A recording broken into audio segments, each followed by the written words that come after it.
Hello, everybody. I'm going to do this video so that I can go over one of our WebAssign assignments. We're getting toward the end of the term where we tie all things together in calculus. And I just want to make sure that we have all the concepts rock solid before we go on to the next assignment in the next video. So here we're going to look at the WebAssign assignment. Assignment number 8, increasing, decreasing, max and mins. And we're going to look at the exercises. I'm going to work at least some of them out. And I'm also going to comment on some of the mistakes that I saw, some of the reasons why we might have lost some points, just so that when we take test 4, or test 3 and then test 4 using WebAssign, we won't get penalized just because we didn't give WebAssign the answer in the form that WebAssign wanted it. If we get something wrong, that's one thing. But when we get the exercise correct and we don't get credit for it because we put the answer in a form that WebAssign doesn't like, that we don't want that. So I'm going to comment on some of the things that we did where we actually gave the right answer, but we didn't get credit for it because we didn't put it in a form that WebAssign liked. And I'm mentioning that so that on test 3, test 4, we'll get full credit for everything that we've done right. And of course, we're going to work the exercises too, just in case there were some things about the exercises in this assignment that we didn't quite get. Here's our first exercise. G of x equals x squared minus 6x minus 40.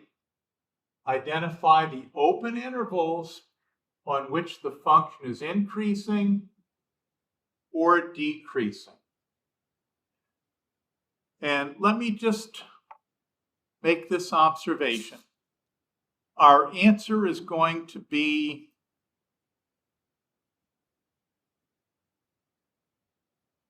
the open intervals on which f of x is increasing or decreasing. So our answer will consist of one or more open intervals. Now, how do we determine increasing and decreasing? If we've been watching the videos, we know that increasing and decreasing has to do with the first derivative.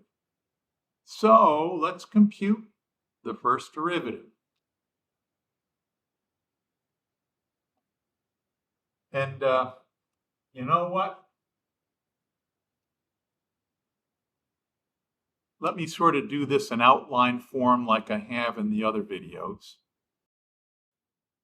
Okay? We're looking for increasing and decreasing. The first derivative tells us all about that.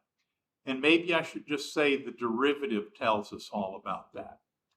So the first thing we do is we compute the derivative and we find the critical numbers. The derivative of x squared minus 6x minus 40 is 2x minus 6. Okay. We found the derivative.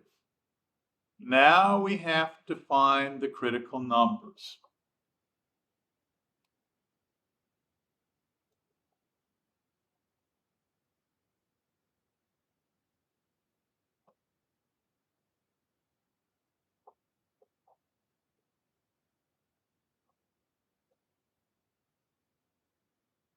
And remember, we have type A critical numbers and we have type B critical numbers. The identifying characteristic of a type A critical number is that it makes the derivative 0.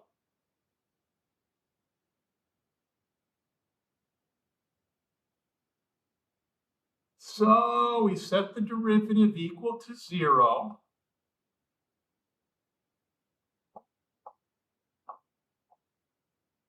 And we see what that forces x to be.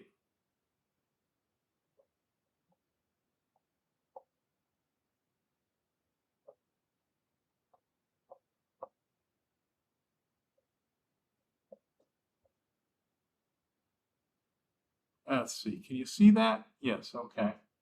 X equal 3, type A, critical number.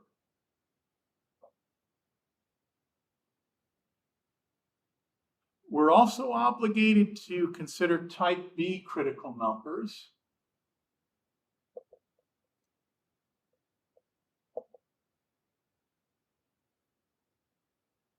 And remember, the identifying characteristic of a type B critical number is that it makes the derivative undefined.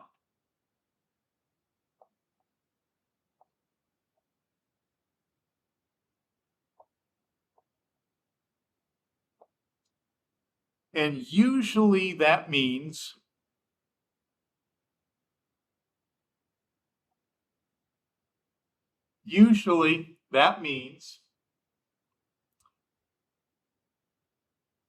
that this value, the critical number, causes division by 0. That's not the only way that the derivative can be undefined, but 99% of the time that's what it is.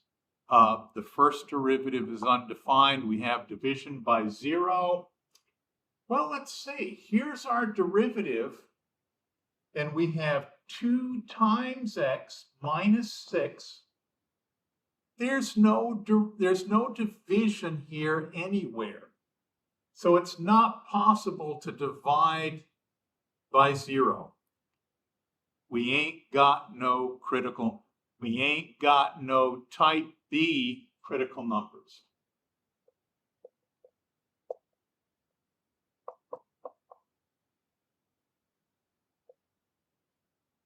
Type B critical numbers, we ain't got none. Okay, we're done with step 1. Step 2.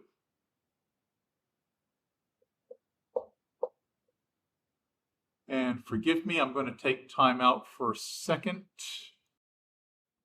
Okay, step 2, step 3.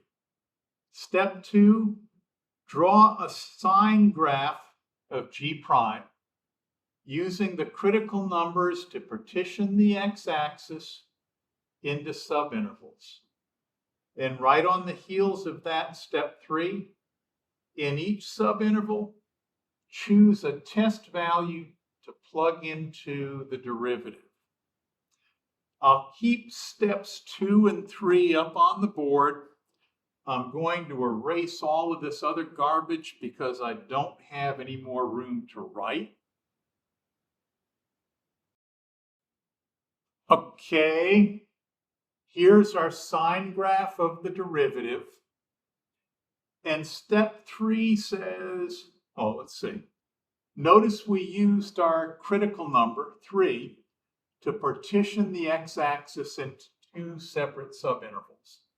Negative infinity to 3 and 3 to positive infinity. Step 3 says in each subinterval, choose a test value to plug into the derivative. Well, I'll tell you what, 0's right here, test value. I plug 0 into the derivative, I get negative 6. So when x is 0, the derivative is negative. And we know that the value of this test point is indicative of the sign of the derivative on this entire interval. So because the first derivative is negative at x equals 0, the first derivative is negative at every point in this subinterval.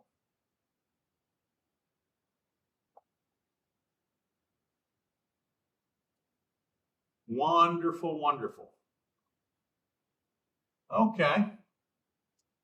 Pick a test point in this interval. And I guess 4 would be a good one.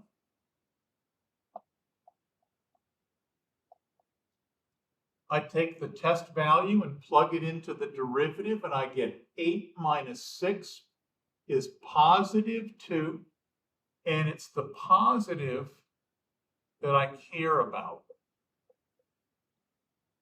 The derivative is positive when x is 4. That means the derivative is positive on this entire interval from 3 to infinity.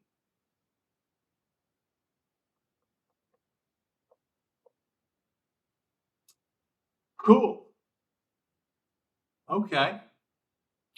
Now let me pause for a second again to erase some more garbage. Okay. Where is the derivative negative? The derivative is negative from negative infinity on the x-axis to x equal 3 on the x-axis. And wherever the derivative is negative, the original function is decreasing.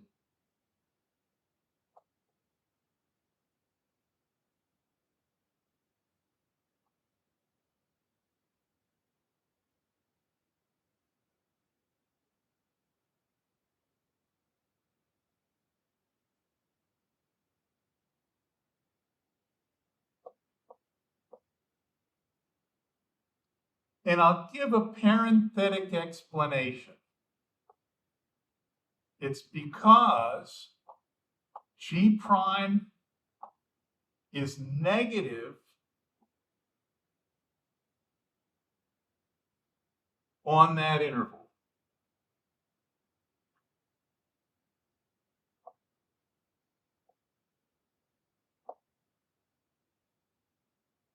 And remember, we associate decreasing with negative and negative with decreasing. So because the derivative is negative on the interval from negative infinity to x equal 3, the original function g of x is decreasing on that same interval. Now, what about this interval? From x equal 3 to infinity, the derivative is positive. And we associate a positive derivative with an increasing function. So wherever the derivative is positive, the original function g of x is increasing. Let's write that down.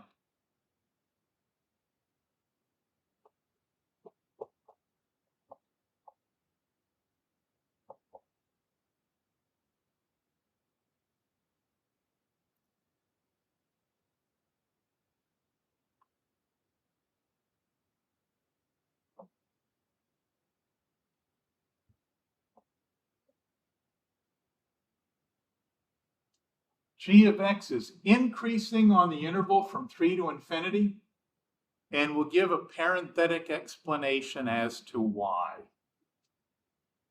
It's because the derivative g prime of x is positive on that interval.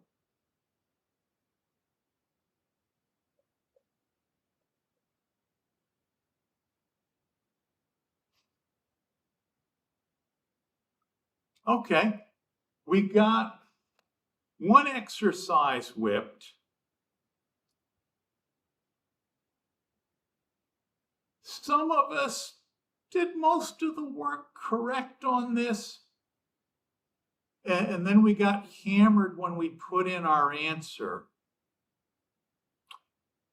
And I'll tell you why.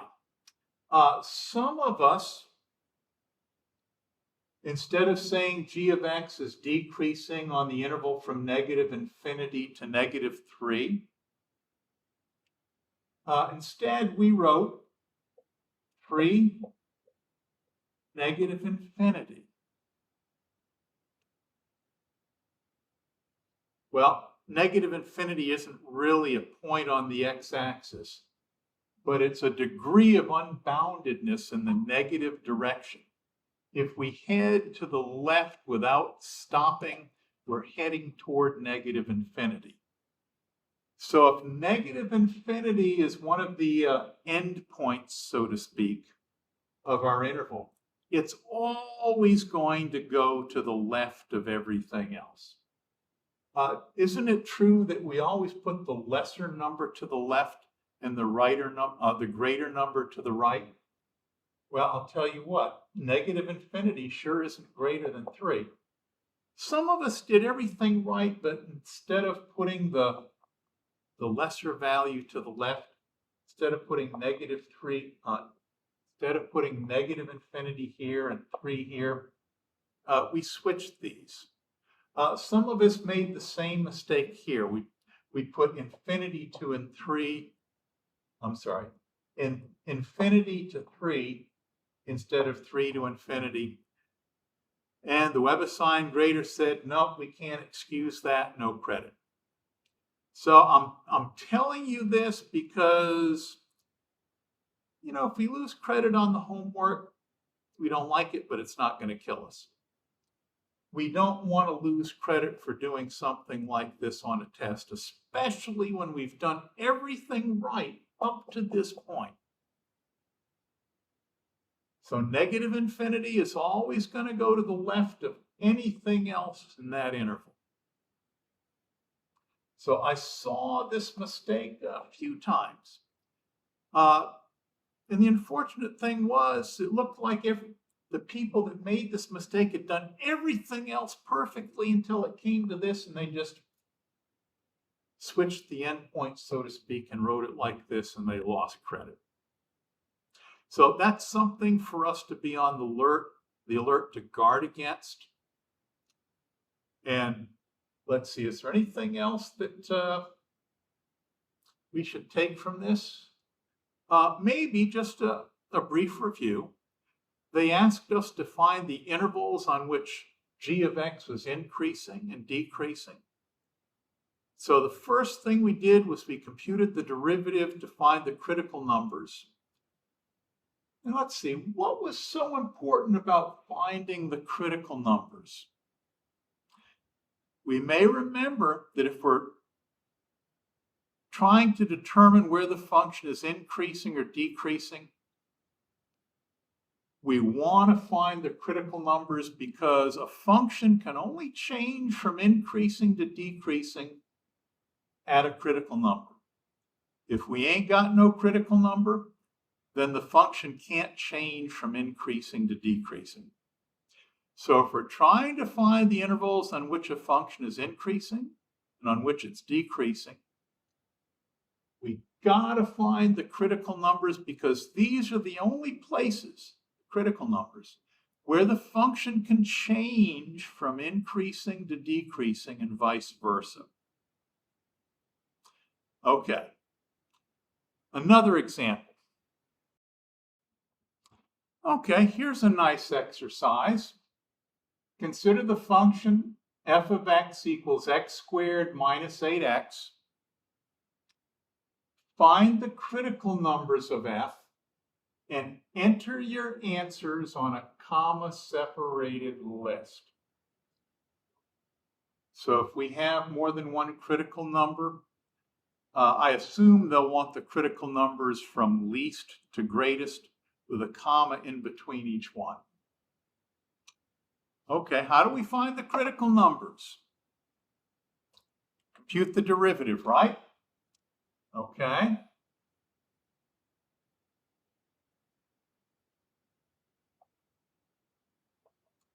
The derivative is 2x minus 8. And we have type A critical numbers. And remember, the identifying characteristic of a type A critical number is that it makes the derivative 0.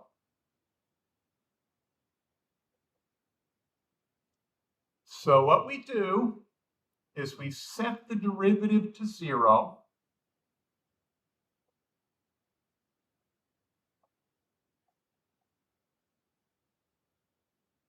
And we see what that forces x to be.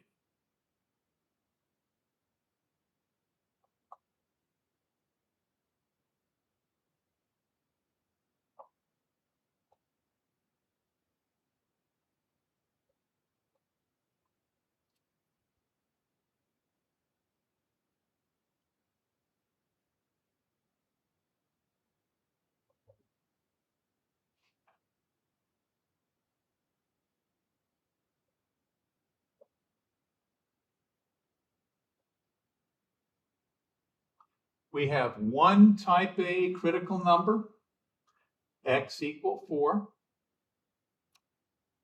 Okay, type B.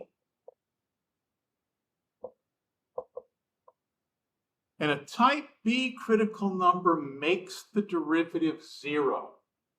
So f prime of, no, that's not right, is it? I'm talking, but I'm not listening to myself talk. A type B critical number makes the derivative what? That's right, undefined.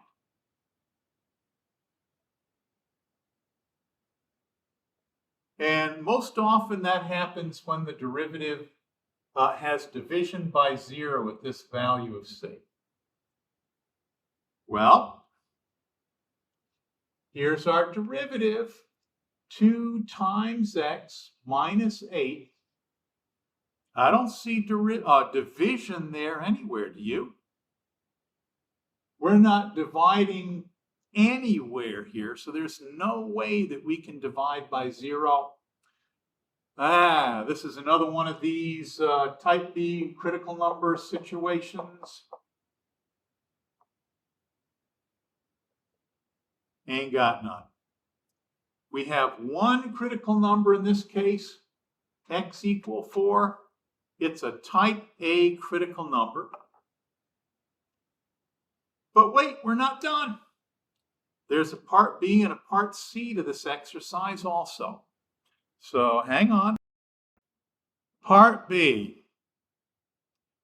Find the intervals on which f of x is increasing or decreasing. If the answer does not exist, enter D and E. Now, what the heck does that mean? They want us to list the intervals on which f of x is increasing. They want us to list the intervals on which f of x is decreasing. It may be the case that the function is increasing throughout the entire x-axis, from x equal negative infinity to x equal positive infinity. It may be this function's increasing. So there is no interval on which the function is decreasing. And so in that case, we just enter D and E for that interval. And if the function is decreasing throughout the entire length of the x-axis, then as far as our increasing intervals, we enter D and E. Does not exist. So that's what that's all about. But now let me ask you something. How do we find out where the function is increasing and where it's decreasing? We have our critical number, right? And we're going to use our critical number to partition the x-axis into subintervals and draw a sine graph of the derivative. Okay? We're looking for the intervals in which f of x is increasing or decreasing. So the first thing we do is draw a sine graph of the derivative using the critical numbers to partition the x-axis. And then in each interval, we choose a test value to plug into the derivative to determine the sign of the derivative on that interval. Okay. Well, I've got to erase some of the board, but I will leave steps 2 and 3 on here, and I'll just erase what's above. Okay, here's our sine graph. We've drawn a picture of the x-axis, and we've used the only critical number we have to partition the x-axis into subintervals. Now on to step 3. In each interval, choose a test value to plug into the derivative to determine the sign of the derivative on that interval. Okay. Now we've probably figured out by now that if we can get 0 as a test value, that's almost always a really good choice. 0's over here.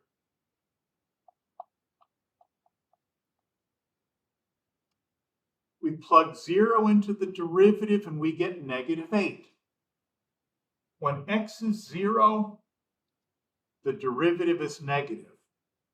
And that means the derivative is negative on this entire interval. Negative, negative, negative, negative, negative, negative.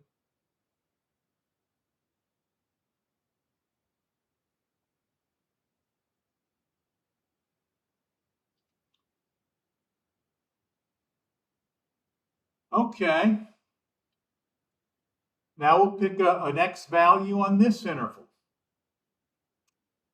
What the heck? 5's good enough.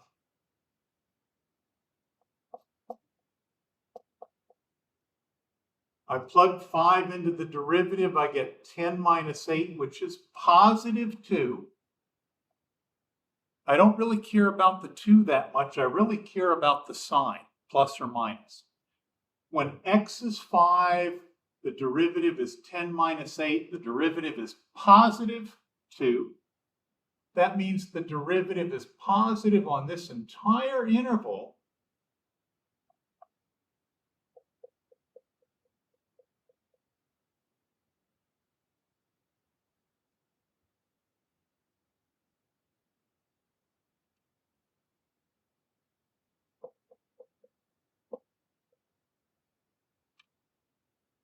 Okay.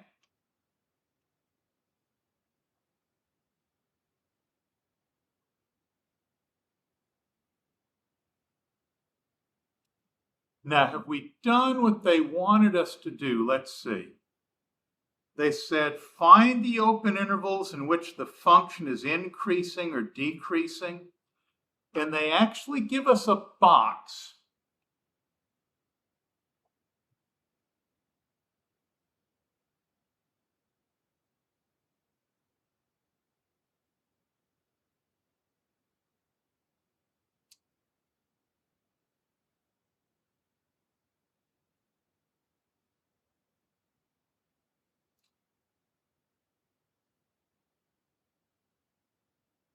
And let's see. The original function f of x is increasing wherever the derivative is positive. The derivative is positive from x equals 4 to infinity on the x-axis. So that's where the function is increasing. Now, decreasing, they have a little box for that too. And the function is decreasing wherever the derivative is negative. And notice that the derivative is negative from negative infinity to 4 on the x-axis. So we'll put the interval negative infinity 4 for decreasing. And again, let's make sure that we get the endpoints correct. We don't want to do this sort of thing. Oh my goodness. We put the larger endpoint to the left of the smaller. We got the numbers right, but they're in the wrong place. So we don't want to make this mistake. If one of the endpoints, so to speak, is negative infinity. We want that negative infinity to go to the left. Okay, that's the second part of our exercise. But wait, there's more. There's one more part to this. Okay, here's the final part of this exercise. Apply the first derivative test to identify the relative extremum. Now, if we were residents of Greece 2,000 years ago, we'd know what this meant.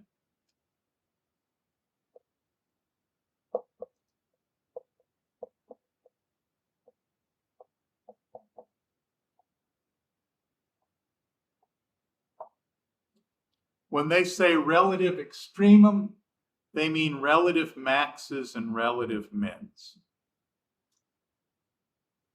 If the answer does not exist, enter D and E. Well, when might that happen? We might have a relative maximum, but not have a relative minimum. And so for the relative minimum, we'd enter D and E. Or we might have a relative minimum, but no relative maximum. And in a case like that, we'd enter D and E for the relative maximum. So that's what that's all about. And this first derivative test, that's just a fancy expression for what we've been doing on step 4. Here's step 4.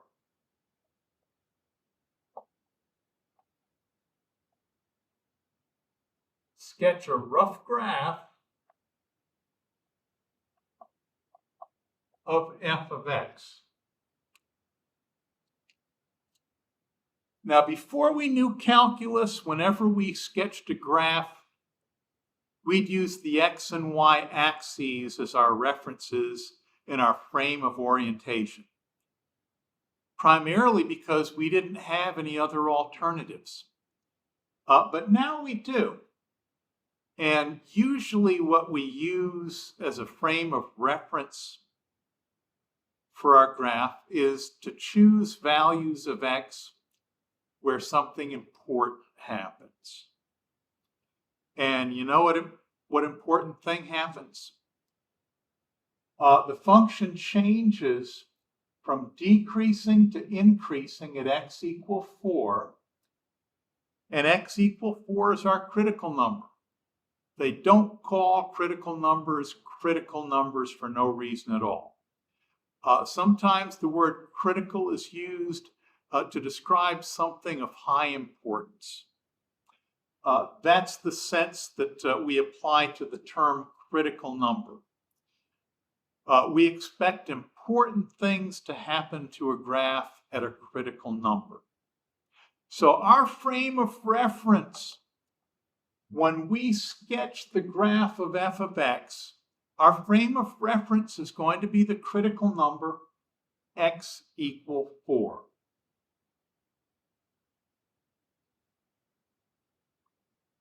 If I remember right, our function was f of x equals x squared minus 8x. And the important thing that happens here happens at x equal 4. And remember, an equation of the form x equals some number is a vertical line. The equation of x equal 4, the graph of x equal 4 is the vertical line going through x equal 4. The x-coordinate of every point here is 4. Okay. Now, I just erased something that's fairly important. But let's see, the function was decreasing from negative infinity to 4. And what does a decreasing function look like? A decreasing function goes downhill from left to right, doesn't it? So here's our function going downhill from left to right. And I'm going to write f of x decreasing. And then to the right of x equal 4, f of x is increasing. What does an increasing function do? It goes uphill, doesn't it? You bet your bottom it does. Okay, so here's f of x increasing.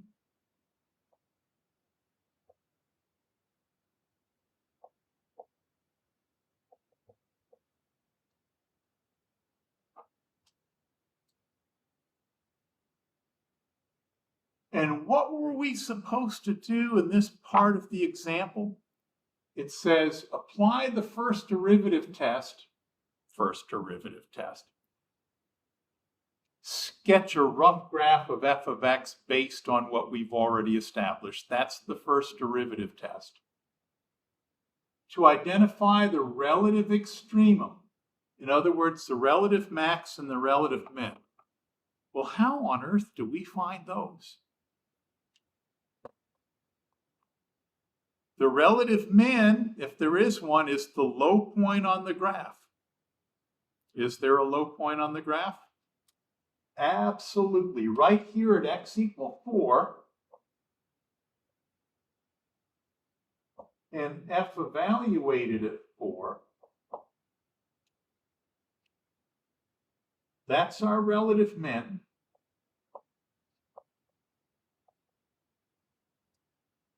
And our relative max, if there is one, is a high point on this graph. Well, let's see. If we go in this direction, the graph just keeps going up through the ceiling and doesn't stop. There's no high point going in this direction.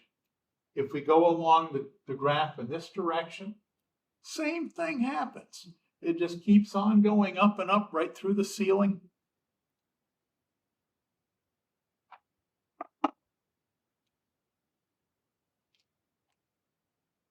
No relative max.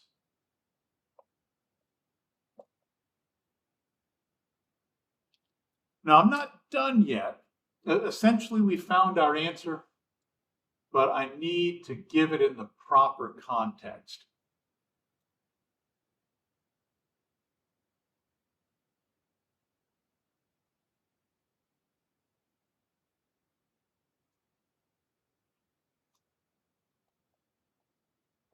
Relative min, 4, f evaluated at 4. Well, here's f of x, x squared minus 8x. To get f of 4, we plug 4 in for x and we get 16 minus 32 is negative 16. Yikes, okay.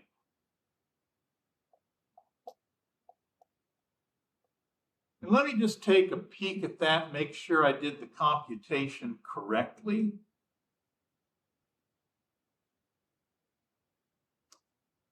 Let's see. 4 squared is 16 minus 32, negative 16. Yep, okay. And they give us some boxes to enter our answer into. And let me take a look and see what these boxes look like.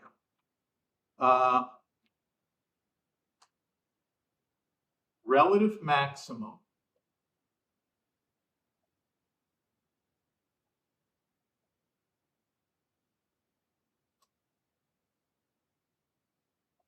X, Y equal,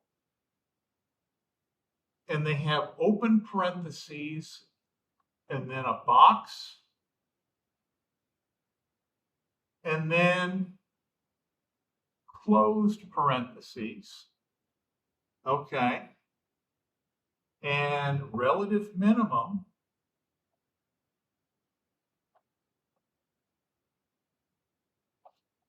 xy equals open parentheses, box, closed parentheses.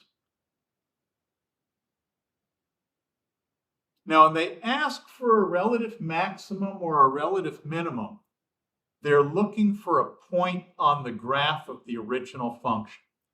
They're looking for a point on the graph of f of x, which means that we have to give both an x coordinate and a y coordinate. For our relative minimum, we have that. X equals 4, y equals negative 16. And notice something in this, they've already provided the parentheses. So if we added parentheses here, we got zapped even though we might have gotten the right answer. They've given us the parentheses already for x and y. All we have to do is enter x and y. That's it. They've already given us the opening and closing parentheses. Now, there was no relative maximum in this case, was there? So their instructions said just enter D, N, E. Okay, we put the finishing touches on that one. Maybe we'll do one or two more. Okay, another goodie. Consider the function f of x equals x plus 2 squared times x minus 1. First thing they want us to do is to find the critical numbers of f. And to find the critical numbers, we have to compute the derivative, right? And set it to 0. I don't have to multiply this out, but I think it might be easier to differentiate and then find the critical numbers that way. So I'm going to hit the chicken switch. I'm going to multiply this out.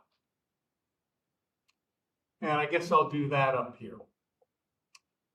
X minus 2 squared, let's see. We take the first one and square it. We take the second thing and square it. And then we take the first times the second, 2x, and we double it. First times the second, and we double it. So that's 4x. And all of this is times x minus 1. So let's see, what are we going to get? X times x squared is x cubed. X times 4x is 4x squared. X times 4 is 4x. And then we're going to multiply all of this junk by negative 1.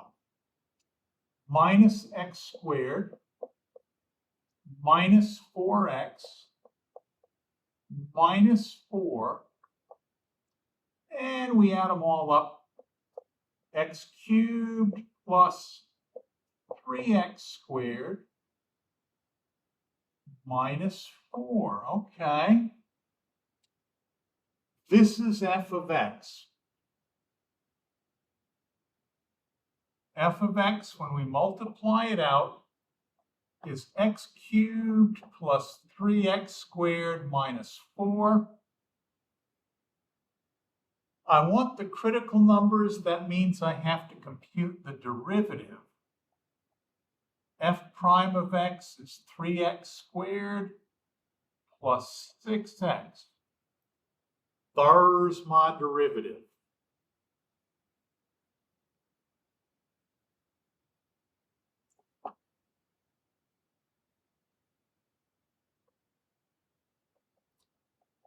Type A critical numbers.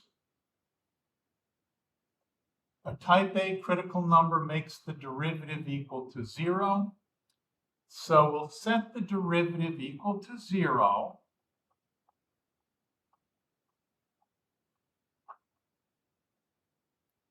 And we'll see what that forces x to be.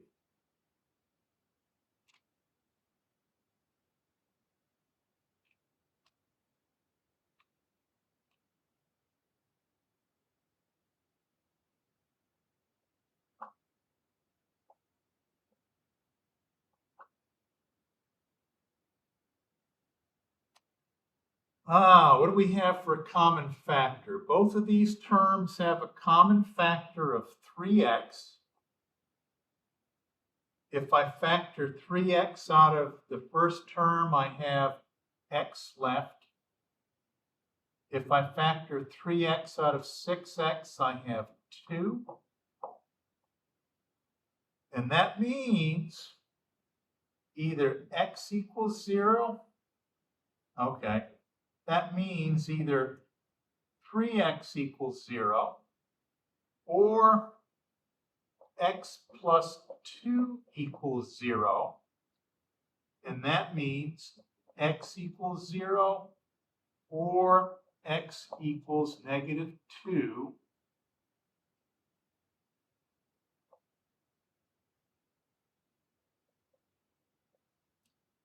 Type A critical numbers.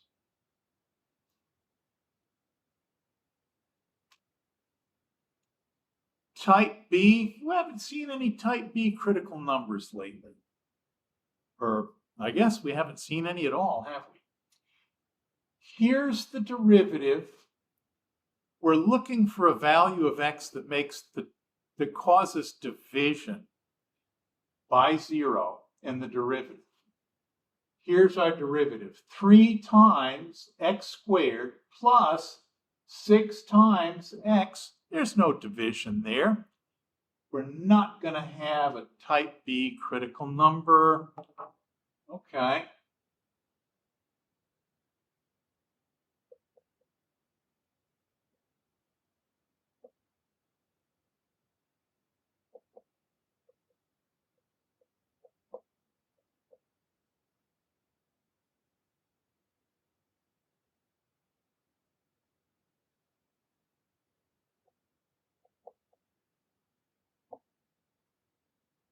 No type B critical numbers. Now, let's enter our answers the way they want them entered.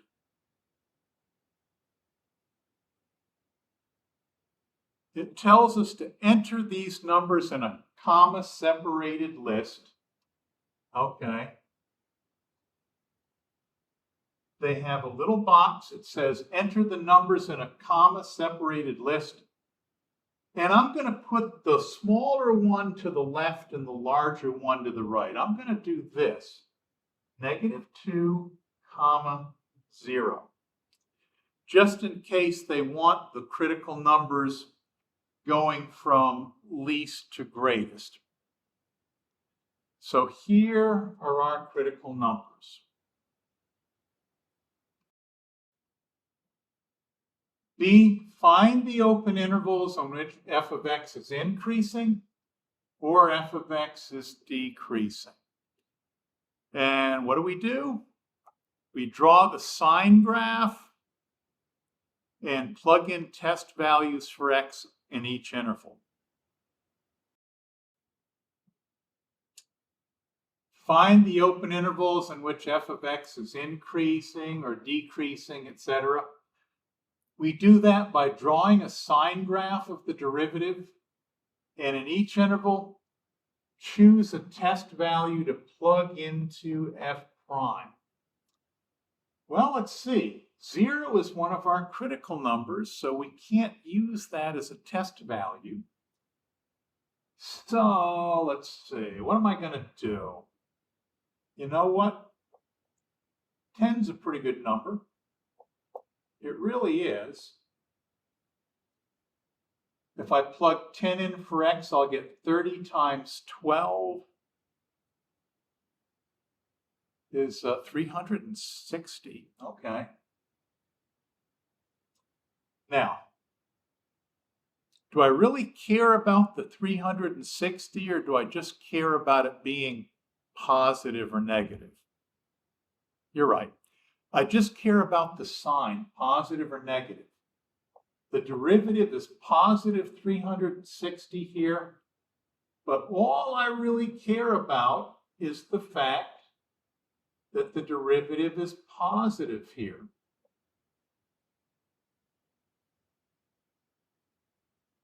F prime of x greater than 0. Okay, test points here. I guess the easiest one is just going to be -1.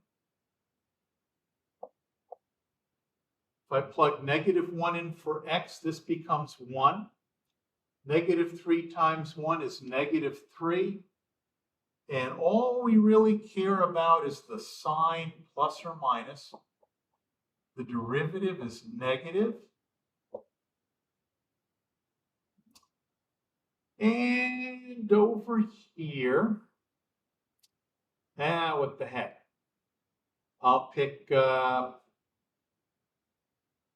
maybe -10 here.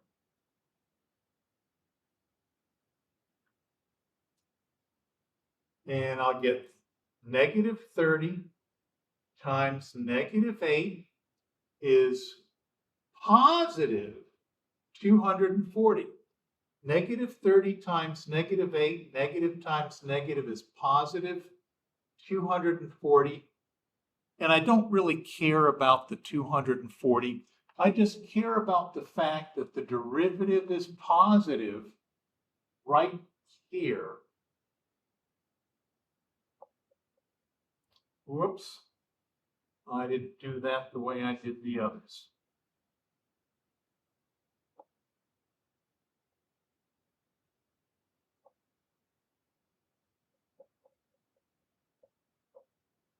Okay.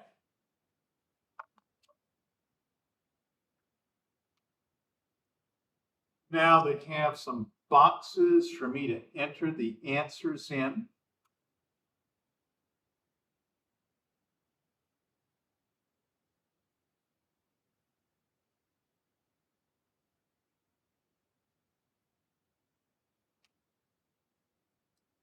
And let's see, one of them says increasing. One of them says decreasing.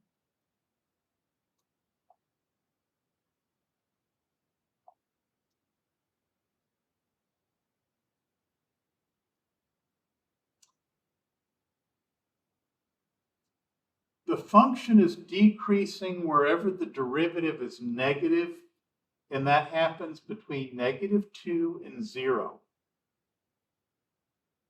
On this interval and this interval alone, the function is decreasing.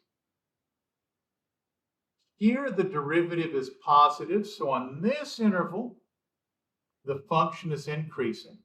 And this interval goes from -infinity to -2.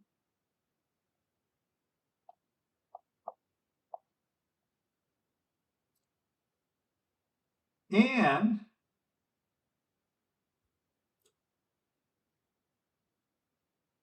from x equals 0 to infinity.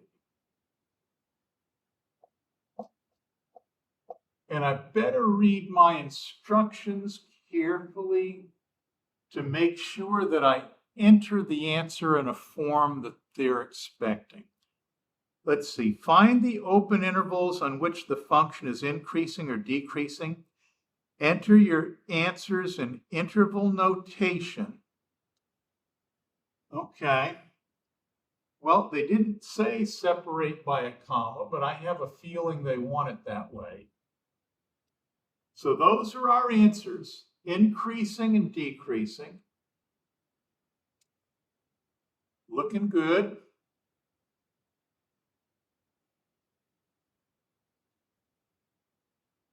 Now there's one more part to this exercise that we have to answer. Apply the first derivative test to find the relative extremum.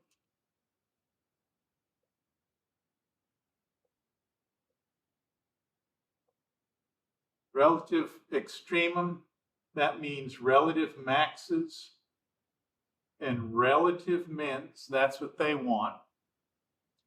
And when they say apply the first derivative test, this is what we've been doing in our lectures. We're using the information that we've gotten about increasing and decreasing functions to sketch a rough graph of f of x.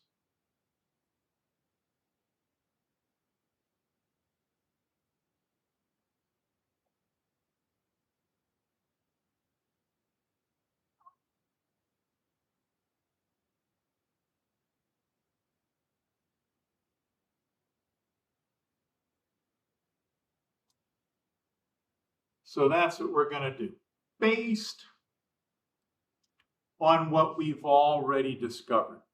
We found the critical numbers. We found where f of x is increasing and decreasing. We're going to use that information to sketch a rough graph of f of x, and that's going to answer all of our questions. Now, before we had a knowledge of calculus, when we drew the graph of a function, we'd plot the x and y axes to give us a frame of reference. Now that we know some calculus, we're going to use better frames of reference, our critical numbers. And let's see, our critical numbers were x equal -2 and x equals 0. So I'm going to draw the lines x equals 0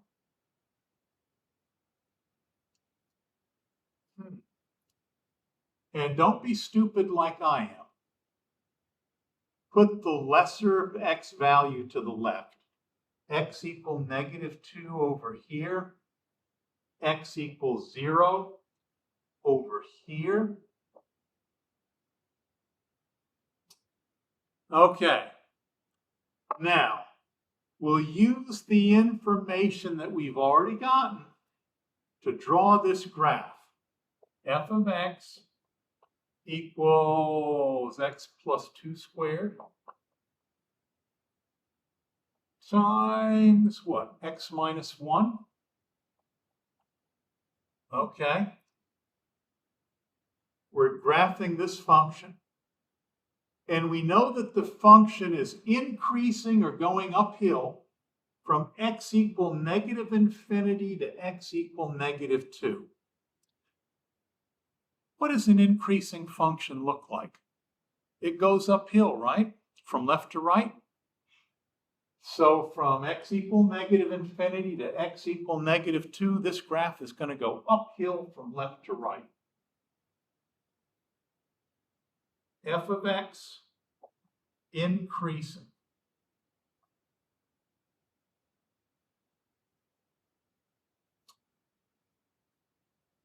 Now, between x equal -2 and x equals 0, what's the function doing? Between x equal -2 and 0, the function's decreasing. A decreasing function goes downhill from left to right, doesn't it?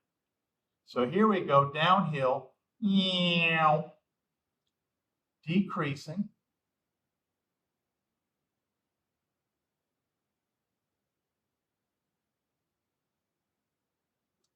And then, to the right of x equals 0, from x equals 0 to x equal infinity,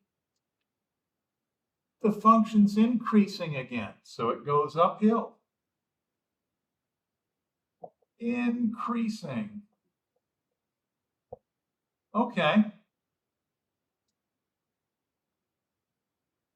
Golly gee, I sure wish I knew what the relative maximum and relative minimum were. Oh my goodness, they're right here. This is the low point on the graph, x equals 0, y equal f of 0. This is a relative minimum. It's a low point on the graph. This is a high point on the graph. Let's see, x equal -2 and f evaluated at -2. So this is a relative max. Now, all I need to do is compute the y values here.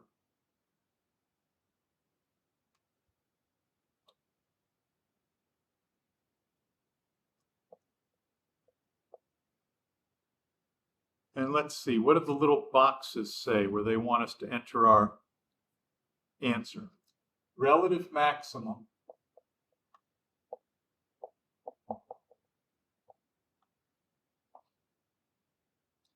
And again, they provide the parentheses for us. They provide the parentheses for us, so we don't have to provide the parentheses. it says xy equals, we know what x is, it's -2. F evaluated at -2, let's see. If I plug -2 in for x, I get -2 plus 2 is 0, squared is 0, times -3 is 0. When x is -2, f of x is 0. There's our relative maximum.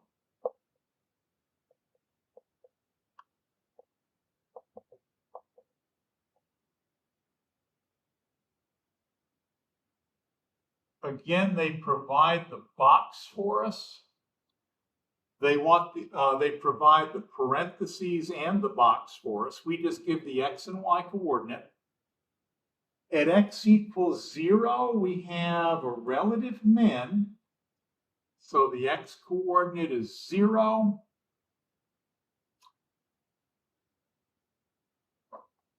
If I take 0 and plug it in for x, I have 0 plus 2 squared is 4, times 0 minus 1 is -1.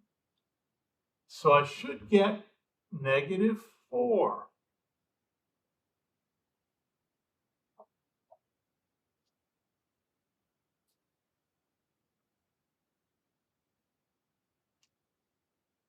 Ta-da!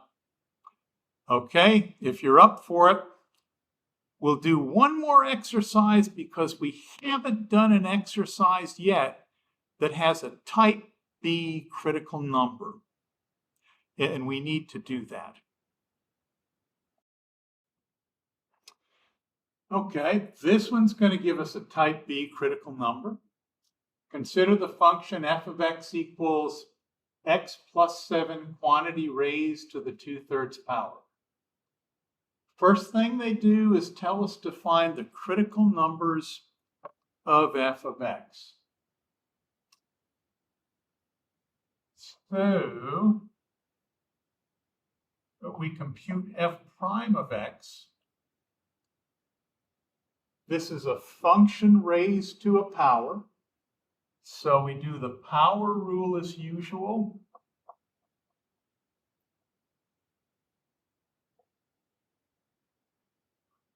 Times the derivative of the inner function, which in this case is just 1. So let's see what we get.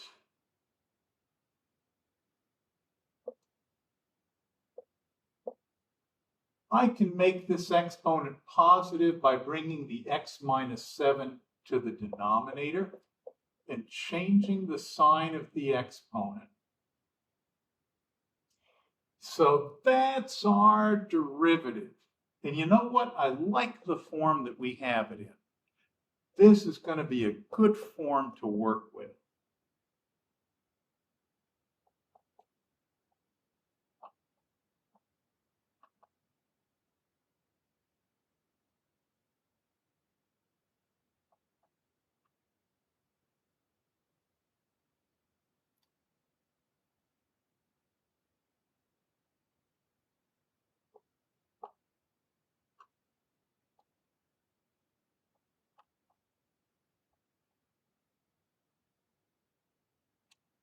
First thing we do,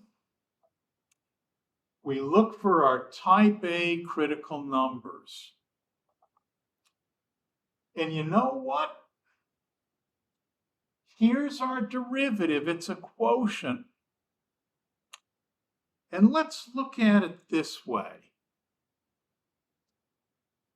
In order for a quotient to be 0,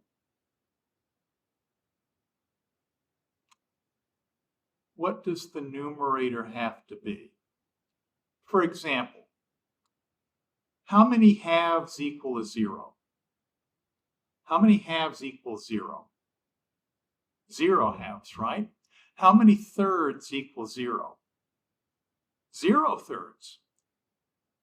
Think about it. The only way that a quotient can be equal to 0 is if the numerator is equal to 0. And guess what? This numerator is 2, and it ain't going to be anything other than 2. There is no way in the world that this numerator can be equal to 2.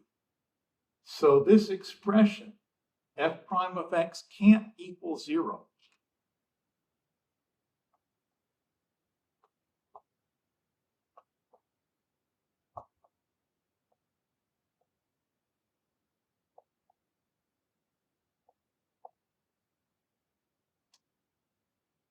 Can't have any type A critical numbers because the numerator is never 0. So we don't have any type A critical numbers. What about type B?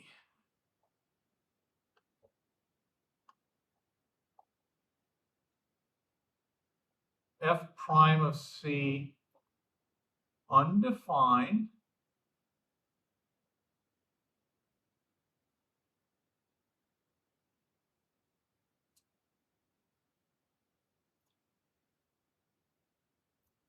We're going to set the denominator equal to 0. And see what value that forces x to be.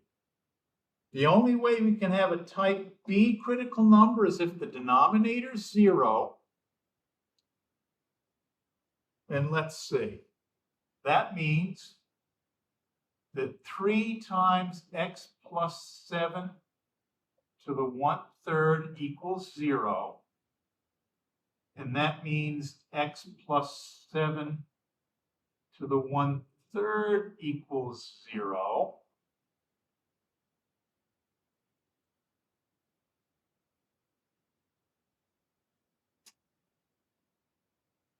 Okay, I'm going to cube both sides now to get rid of this exponent.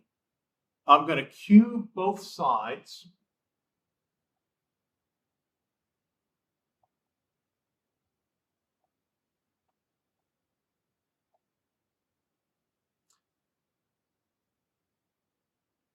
And when we take x plus 7 to the 1/3 and raise it to the 3rd power, something raised to a power, the whole thing raised to a power, what do the exponents do?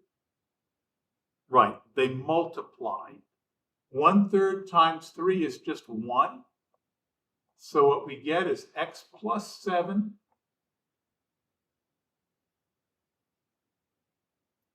equals 0. And that means that x equals -7 type B critical number. We don't have any type A, but we do have a type B critical number. And let's see how they want us to enter this. They give us a box. What does it look like? X equals an open box. And what we're supposed to do is enter the number 7. So the number -7. So we've just entered our type B critical number. Now onward to part B.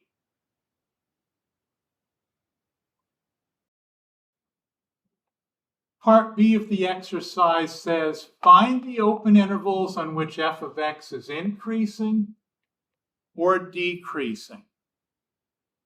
How are we going to do that? Yep. Draw a sine graph of the derivative, and in each interval, plug in a test point to determine the sign of the derivative on that interval.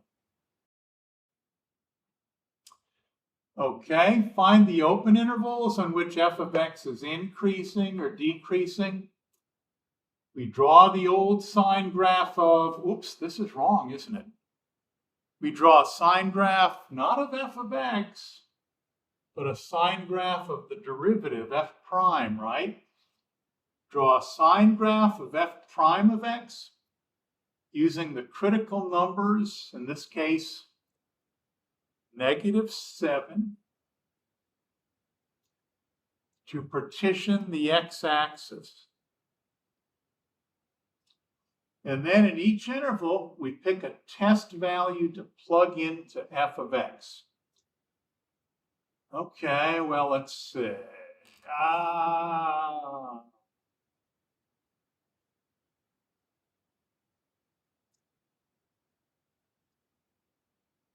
We're taking a cube root here. So the value of x that I plug in, it would be nice if I plugged a value of x in here that would give us a perfect cube. Let's see, what are the positive cubes? 1 cubed is 1, 2 cubed is 8, 3 cubed is 27. So if we plugged in 1 for x, that would give us 8, which is a perfect cube. Okay. So I'm going to plug in 1.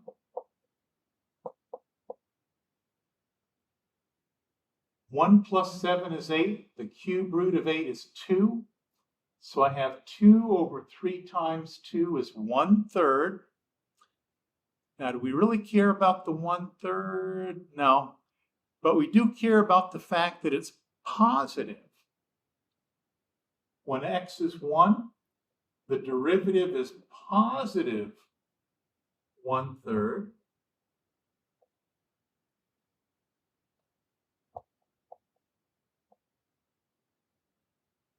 Okay. Now let's see here. Well, you know, perfect cubes can be negative numbers, can't they? And -1 is a perfect cube. -1 times itself 3 times is -1. So if we can find an x value to put in here that will give us -1, that'll be a perfect cube. Ooh, and that happens right here.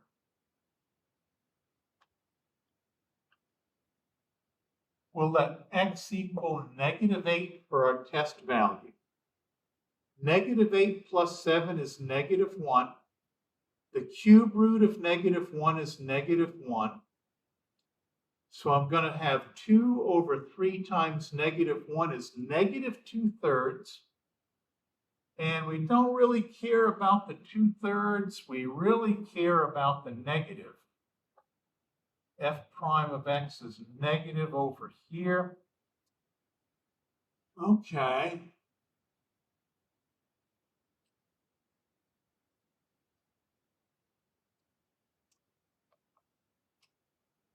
And how do they want us to enter these answers? Let's see.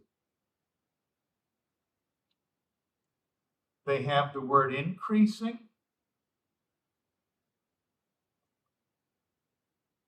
And then a box. They want the intervals on which the function is increasing. And from x equal -7 all the way to positive infinity, the derivative is positive.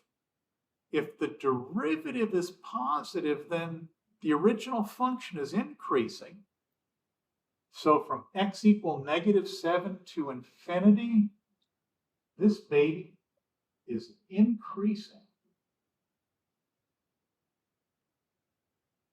All right. Now they also have a box that says decreasing.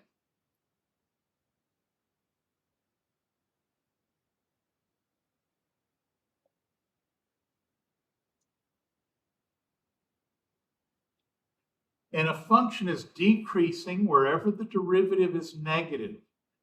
And that happens from -infinity to -7.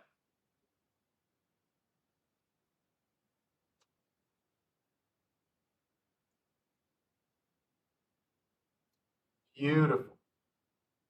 So our function is increasing from negative infinity to, our function is increasing from -7 to infinity. It's decreasing from negative infinity to -7. And we are about to wrap this exercise up. We only have one more thing to do, and I think that's going to be pretty easy. Apply the first derivative test to identify the relative extrema. In other words, sketch a rough graph of f of x.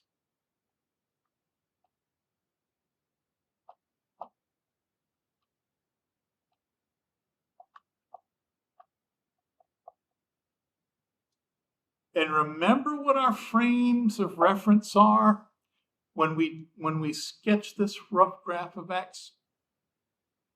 Our critical numbers. We only have one, but that's enough.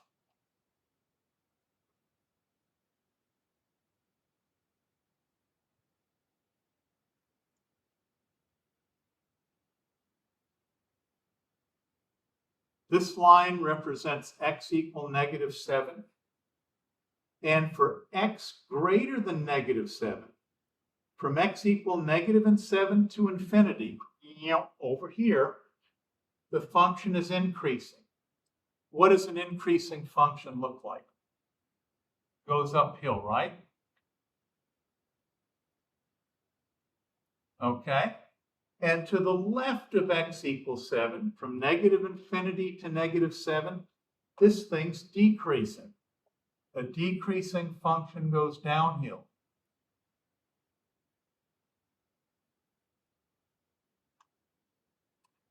Golly gee, I sure wish I could figure out what the relative maximums and minimums are. I don't know what to do. No, I do. I just look at this thing, and by inspection, I find the relative maximums and relative minimums.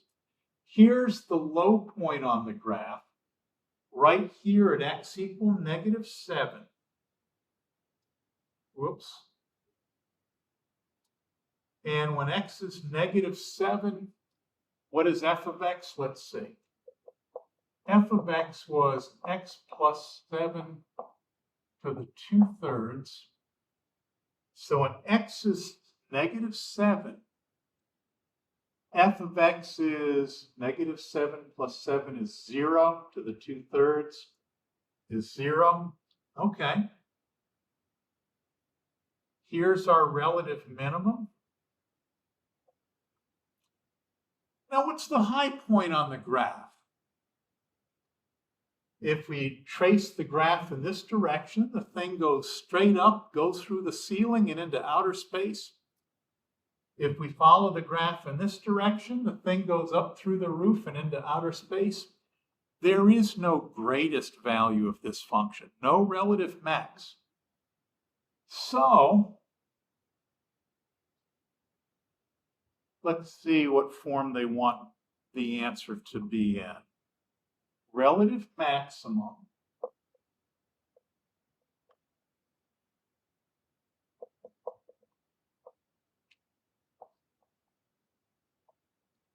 xy equals, and they give us the parentheses. We don't have to write the parentheses down. But wait a minute, we didn't have a relative maximum, did we? So they want us to write does not exist. Relative minimum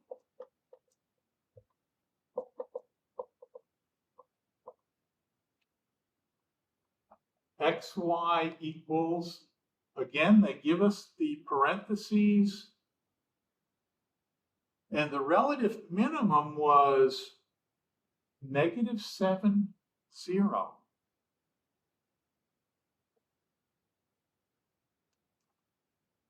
And boys and girls, we are done, and we have had an incredibly productive time tonight. It's been worth my while for sure. I hope it's been worth yours also. And thanks for tuning in.